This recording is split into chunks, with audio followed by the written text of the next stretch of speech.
They see my disability, I see my ability.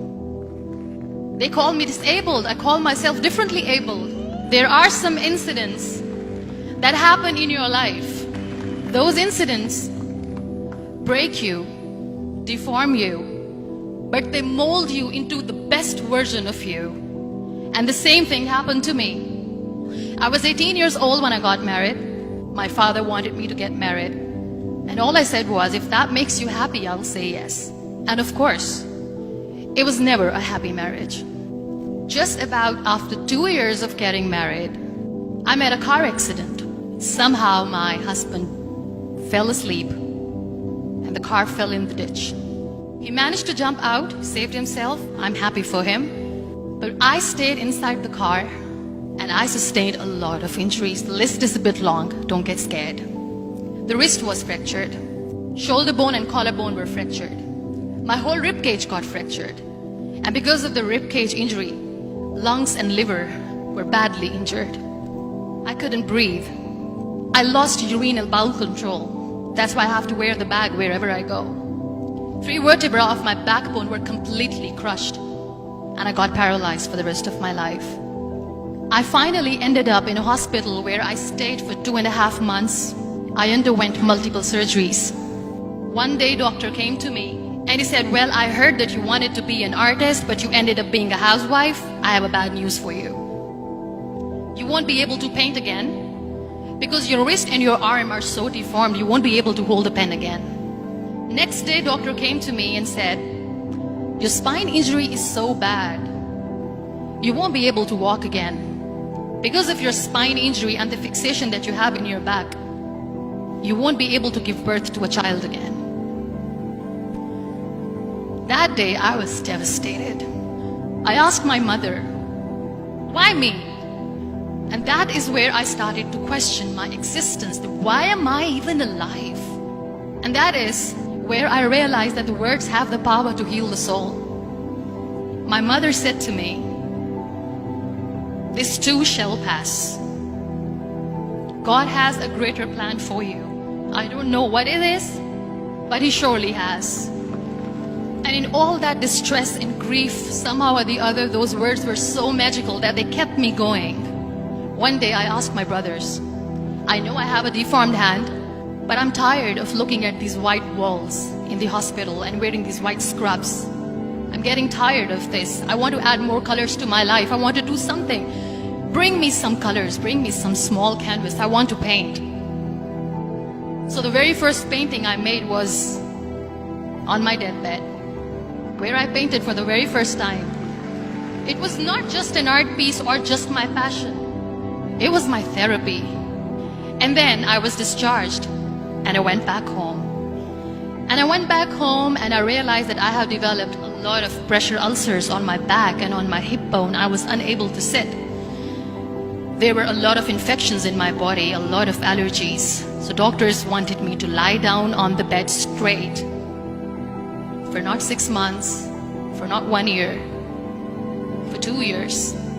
I was bedridden, confined in that one room, looking outside the window, listening to the birds chirping, and thinking maybe there will be a time when we'll be going out with the family and enjoying the nature. That was the time where I realized how lucky people are. That is the time where I realized that the day I'm going to sit, I'm going to share this pain with everyone to make them realize how blessed they are, and they don't even consider them lucky. That day I decided that I'm going to fight my fears. We all have fears. Fear of unknown, fear of losing people, fear of losing health, money. We want to excel in career, we want to become famous, we want to get money. We are scared all the time. So I wrote down one by one all those fears. And I decided that I'm going to overcome these fears one at a time. You know what was my biggest fear? Divorce. I was trying to cling on to this person who didn't want me anymore, but I said no.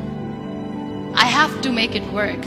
But the day I decided that this is nothing but my fear, I liberated myself by setting him free.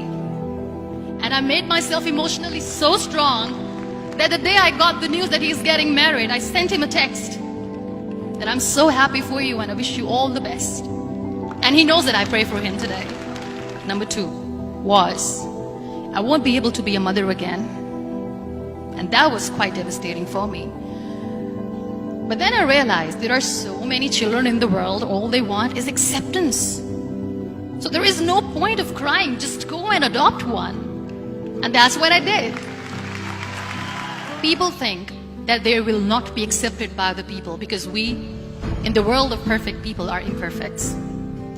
So I decided that instead of starting an NGO for disability awareness, which I know will not help anyone, I started to appear more in public. I started to paint. I decided that I'm going to join the national TV of Pakistan as an anchor person. And I've been doing a lot of shows for the last 3 years.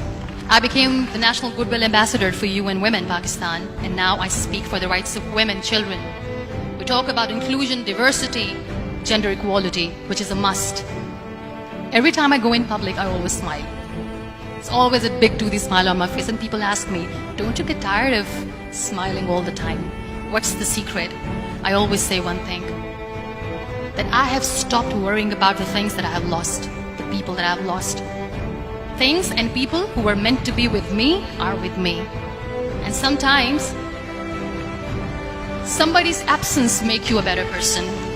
Cherish their absence. It's always a blessing in disguise. Live your life fully. Accept yourself the way you are. Be kind to yourself.